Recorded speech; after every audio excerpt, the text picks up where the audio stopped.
Ja, det sivllertun. Ammerlander. Som vi nok ved, så de fleste af jer ved nok, at vi har forladt Rosussuaq. Og det hænger jo sammen med, at vi får flere og flere, som ikke kan tåle at være der. Vi har lavet en masse undersøgelser i forhold til skimmel, og det er ikke kun det.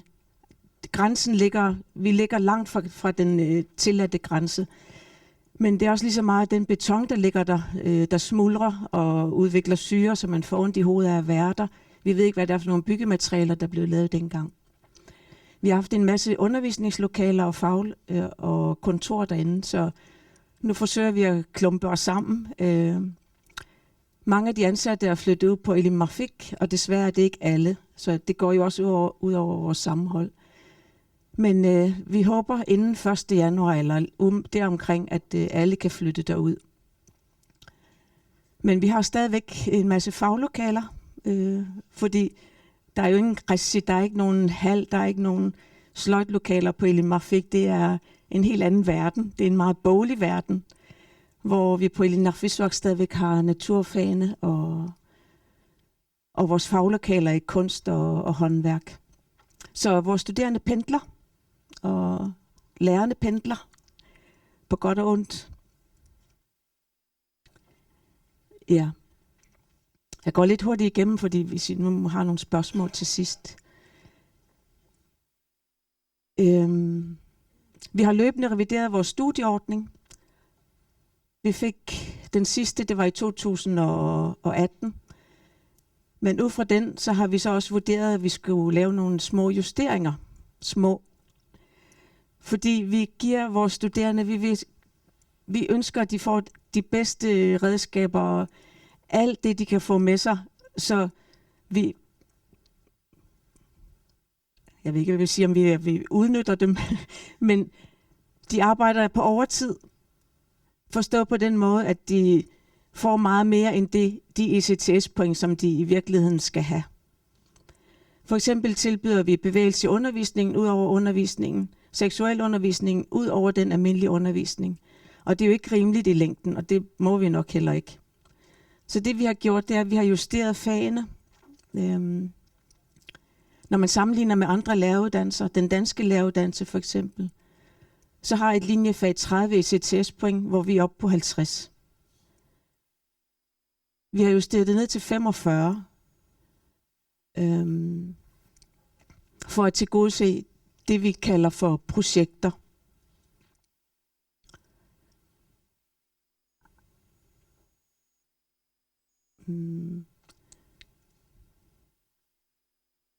Det vil sige, at de får ECTS-point for de enkelte. For eksempel en lejrskole, det har man heller ikke haft fået ECTS-point før, men det skal de jo have, for det er jo en arbejdsmængde, en arbejdsbyrde. Det vi har indført nu også, det er, hvad vi kalder matematikspor. Vi har haft, i 18 indførte vi noget, vi kaldte for sprogspor. Og det er, at selvom man ikke har linjefagene sprog, man har linjefag matematik og kulturfag, så skal man have kendskab til sproghistorie. Og det er faktisk ret interessant at følge undervisningen, fordi jeg kan give nogle korte eksempler. Vi får mange studerende fra Nordgrønland, som måske heller ikke finder det nødvendigt, hvorfor skal jeg kunne dansk? Men når de så finder ud af ordenes rødder, at det slet ikke er grønlandske ord, så bliver de meget sådan, okay, ej hvor interessant, jeg må lære mere, jeg må vide mere om sprog, og på den måde så åbner det en verden for dem, og begynder at have interesse for andre sprog. Altså sprog er et redskab hos os. Det samme ønsker vi også med matematik, selvom du at du har dansk og engelsk for eksempel, men så skal du også have nogle matematiske redskaber. Og det handler om at kunne læse en graf, eller hvad der kan være af aflæsninger i matematik, som du ikke kan undgå, når du skal skrive en opgave eller analysere noget. Så vi håber også, at det kan give nogle redskaber i forhold til også at udbrede lidt mere matematik. En anden vigtig ting, det er, Vi har vel bibeholdt kor, fordi det også er en del af vores kultur, men det handler heller ikke kun om kor i dag. Det handler også om at kunne stå frem, kunne snakke højt, lavt, afhængig af dem, du står overfor. Så retorik er også vigtig, og vi har anerkendt det, og har kombineret det så med kor. Hvad der er ændringer, det er også, vi har indført. Det kan godt være, at det ikke ser ud som om, at det er ret mange ECTS-point, men det der står med blot, for eksempel teknologiforståelse. Vi har haft IT-didaktik, men nu kommer der også noget teknologiforståelse. Faget i sig selv kan synes meget lille, men det er jo integreret ind i fagene. Det er i hvert fald det, vi forsøger på. Specialpædagogik har fået flere ECTS-point. Ja. Og så har vi noget, vi faktisk er rigtig glade for, det er akademisk skrivning. Når vi sammenligner med andre uddannelser, så ligger det ikke inde i deres studieordning. Men det kan godt være, at man tænker, at læreruddannelsen måske går hen og bliver alt for akademisk. Men vi kan se på vores studerende i dag, at det giver dem rigtig mange redskaber. De er faktisk meget mere analyserende, reflekterende, uderfarne, interesserede i at undersøge. Så på den måde synes vi, at det har givet et rigtig godt afkast i det, vi giver ind i dem. Ja.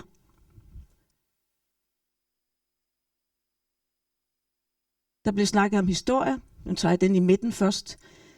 Vi har altid haft historie inde som linjefag.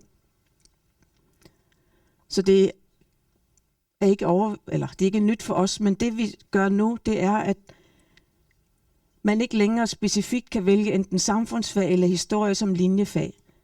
Når vi tænker på timetallet i folkeskolen, så synes vi ikke, at det er rimeligt, at man bruger så mange ECTS-point på et lille fag. Og I skal forstå mig ret. Det vi så gerne hellere vil gøre, det er, at man kan undervise i hele fagområdet. Så man kan varetage både samfundsfag, historie og religion, filosofi.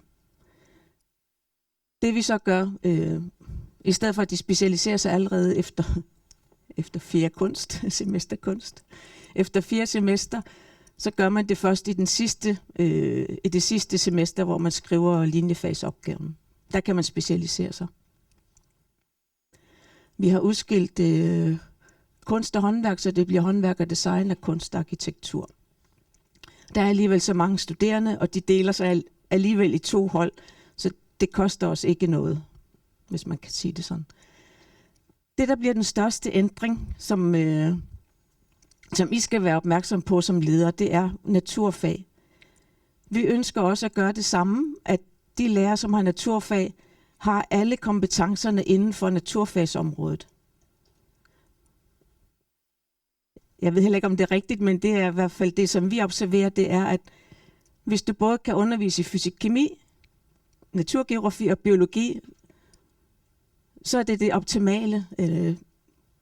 Så er det den bedste læring, den enkelte elev kan få.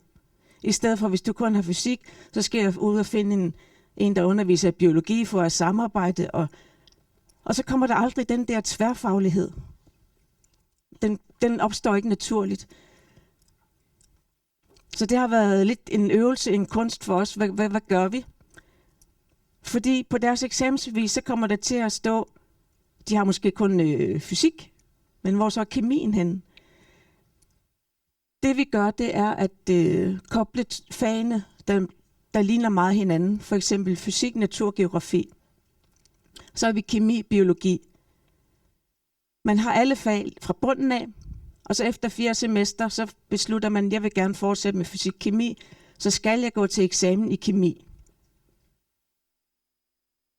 Det kommer til at kræve rigtig meget af de studerende. De bliver eksperter, fordi vi stiller høje krav her. Når man så har afsluttet kemi, så fortsætter man med fysikken og skriver linjefagsopgave i fysik. Det samme, hvis man vælger kemi, så skal man afslutte fysik og så gå videre med kemien. Så der vil komme til at stå kemi et andet sted, men det hedder så bare ikke fysik-kemi. Det skal I være opmærksom på. Det er selvfølgelig noget, der vil blive evalueret, om det er godt, om vores studerende kan magte det, fordi det bliver hårdt for dem. Men det bliver godt for dem, fordi de får en helhed. Man kan ikke undervise i fysik, hvis man ikke også underviser i naturgeografi, for eksempel.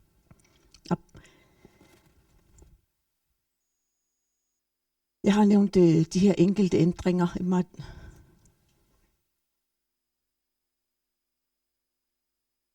Så livner på. Under.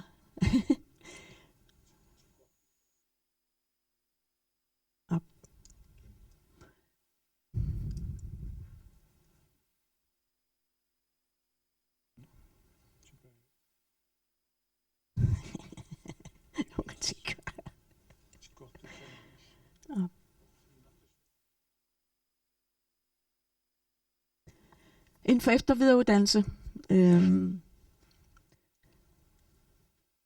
Vi bliver også pålagt nogle efteruddannelser, der går hen og bliver betalingsuddannelser.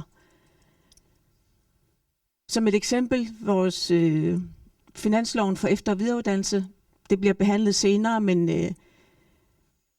det bliver beskåret, ligesom også Uddannelsesstyrelsens kurser bliver beskåret, så vi kommer faktisk ikke til at udbyde ret mange kurser. Til gengæld så vil det så være jeres ønsker, der vi kommer til at arbejde med. Det er jer, der skal definere jeres behov. Til gengæld så vil vi gerne beholde det matematik, som kører nu, hvor vi optager løbende. Det er ikke sådan, at man starter, og så slutter man om 2 år. Man kan komme midt i et forløb, og så fortsætte, ligesom man gør på lederuddannelsen, som er modulbaseret. Sådan at man hele tiden har nok studerende, der følger faget. Vi har lavet den her master i didaktik, kulturmøde og forandringsprocesser, og det er en betalingsuddannelse. Og det er også med henblik på, at alle erhvervsskoler, brancheskoler, deres undervisere skal opgraderes.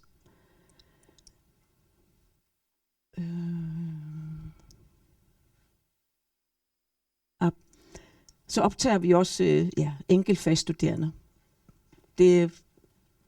Vi ønsker, at der måske godt kan være lidt flere løbende, hvis man mangler et linjefag. Vi er også begyndt at kigge på merit, og det er også et ønske fra Naalakkersuisut. Kan man gøre brug af tidligere kompetencer? Kan ikke, men det arbejder vi også på. Ja, og så bliver der også faktisk efterspurgt en kandidatuddannelse. Nogen mener, at vi ikke skal uddanne lærere ud af folkeskolen, men man kan også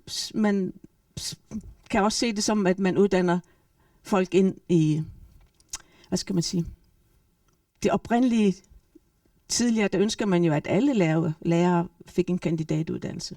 Helt tilbage i 1900. Så der arbejder vi på, men det er for alle. Når jeg siger for alle, så er det alle professionsbachelor, sygeplejersker, socialrådgivere, teologer.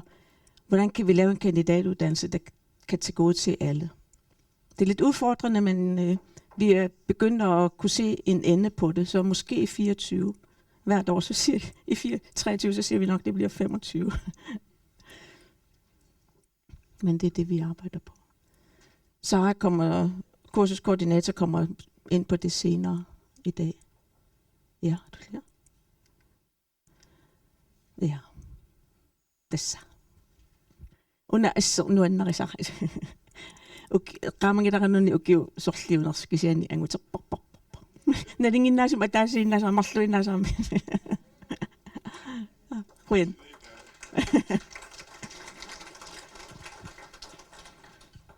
Toqqutеqarniartut akka aqqa kali likuippinulo qaseqarniartutit naamik aap siullermi akka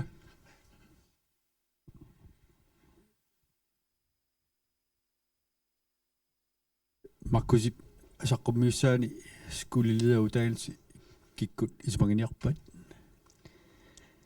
No, oqatigilarsinaa suttanimi uau isumainiku ipput taakkisianni ilinniartitsisugut taakkuninga ilinniartitsin ajoramik taava avataningaanni imaatto atuisarnikuuvugut taava paasigatsiu uusi illi vejlimittor akademiuddannelse taakkuaniorni ilinniarfim suleqatigigaat uataaksaaffiiniku atuarakkit taava paasijakku taak suleqatigiiternikusut takkua qanorna så har vi givet opgaven til dem. Men det er også der betaler uddannelsen. Ja. Akka Samuelsen. Simmileeqarpungilaatigut nayuaqimannanguli niarusuttaaluartuni aamma iliniartungorsuttaaluartuni nayuaqimannanguli niartungornaana qaluingirlava Okay, allartarlugu aallartitsisarpugut ta aasamu aallartittussat iliumagavara amerlassasut nalunginnakku aasaq aallartikku magaluartut taakkua ilinniarnertikkinguartikkaat nalung oqarfiineqarami aasaq aallartittoqassasoq aasamu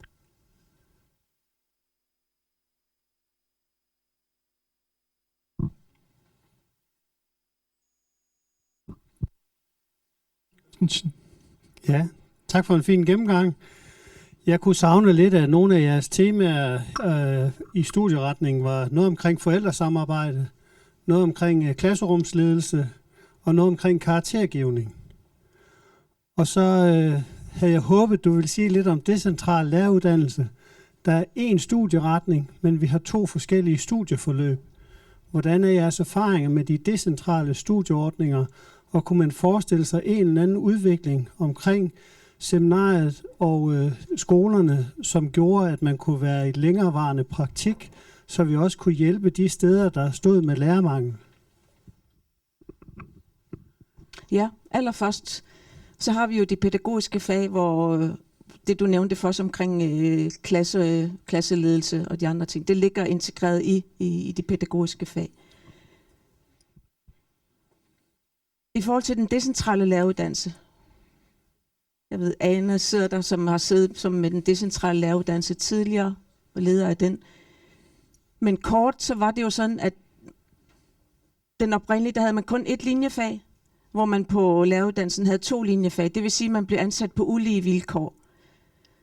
For at undgå det, så blev det en studieordning, sådan at det var lige for alle. Men det betød så også, at en decentral studerende havde fuldtidsstudie og et halvtidsjob. Så mange har ikke kunne klare det, fordi det er rigtig hårdt. Så de decentrale, som er blevet færdige i dag, de er bare super, super robuste og gode. Men det er stadigvæk en udfordring, fordi vi ønsker jo heller ikke, altså vi bliver nødt til at give os på begge sider, så nu der arbejder vi også på, at hvordan kan vi give dem mere merit for det, de laver ude på skolerne. Vi skal også arbejde mere med fjernundervisning.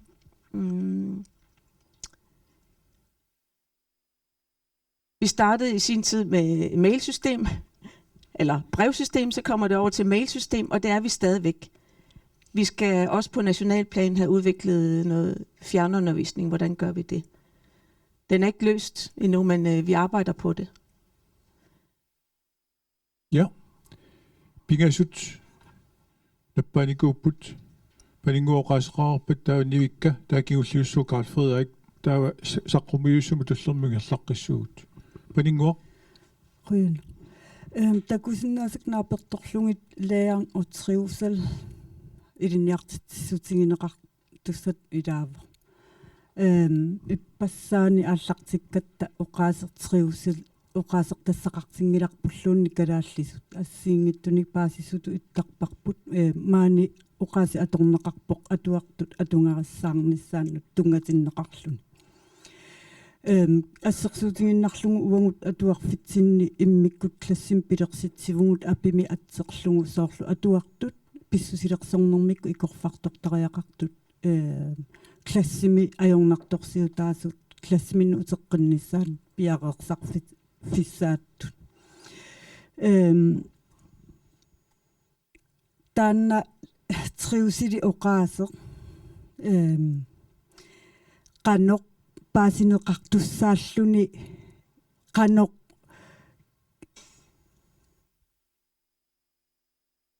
paasineqarsimallunilu ilinniarneqarsimasussaa sutut ilissisuliaringassiu qanu atungassaa sussatut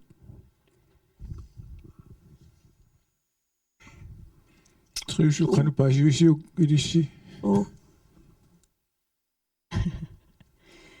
Pitakuikkartitsisuunginnama naluara reina ikisinnaanera nalu imma apeqqutaana saaraki ullumi kingusunnersukkumaaniissoo imma taassuma akisinnaanеруссава Ja.